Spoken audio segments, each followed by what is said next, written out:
अस्सलाम वालेकुम।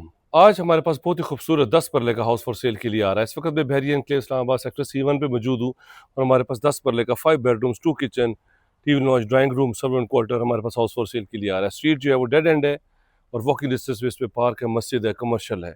ये इसकी मेन फ्रंट एलिवेशन था, स्लाइडिंग डोर है, इजीली 2 बड़ी गाड़ियाँ और 4 छोटी गाड़ियाँ पार्क हो सकती हैं। फीचर वॉल्स हैं, ये ड्राइंग रूम से आप एंटर हो, ये आपके पास ड्राइंग रूम है, ब्यूटीफुल टाइल्स लगी हुई हैं, साथ ही इसमें पार्टीशन हुई हुई है, टीवी लॉन्च है, ब्यूटीफुल सीलिंग के साथ ये टीवी की स्पेस है। नीचे भी आपके पास मॉडर्न डिज़ाइन किचन है, ऊपर भी आपके पास ब्यूटीफुल किचन है। 2 किचन हैं, इसके अंदर माइक्रोवेव ओवन, बेक ओवन, हर चीज़ इंस्टॉल्ड है। फ्रिज के लिए स्पेस है, ये बर्तनों के लिए एक्स्ट्रा आपके पास कबर्ड्स है। ये प्रॉपर्टी हमारे पास फॉर सेल के लिए आ रही है। अगर आप इस तरह की प्रॉपर्टी में इंटरेस्टेड है, मेरे नंबर पर कॉल कर लें। इसकी डिमांड 5 करोड़ और 50 लाख रुपये है। नीचे 2 बेडरूम्स हैं अटैच वॉशरूम के साथ। फर्स्ट फ्लोर पे हमारे पास 3 बेडरूम अकोमोडेशन है। अगर आप इंटरेस्टेड हैं, मेरे नंबर पे कॉल कर लें, चैनल को सब्सक्राइब कर लें। अपना ख्याल रखें। Thank you very much. Have a beautiful day. Take care. Allah हाफिज़।